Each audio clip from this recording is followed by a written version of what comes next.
हॉटेलसारखा चमचमीत आणि झणझणीत जर मिसळपाव खायचा असेल तर ही रेसिपी नक्की फॉलो करा. मिसळपाव करण्यासाठी सगळ्यात आधी वाटण तयार करायचं. त्यासाठी थोडेसे खडे मसाले भाजून घ्यायचे. कांदा, खोबरं, टोमॅटो हे पण भाजून घ्यायचं आणि हे सगळं काढून थंड करून मिक्सरमध्ये बारीक करून घ्यायचं. सोबतच मी आलं आणि लसूण पण इथे बारीक करून घेते आणि कोथिंबीरच्या काड्या असतात ना त्या घालायच्या. त्याने अजूनच चव येते या मसाल्याला.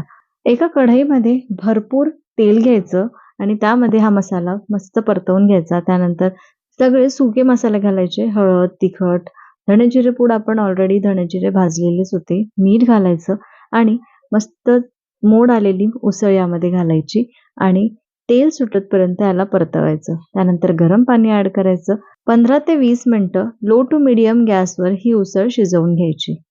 हे बघा, मिसळला मस्त तरी आलेली आहे. वरून गरम मसाला आणि कोथिंबीर घालायची आणि आपलं हे मिसळ पाव तयार आहे.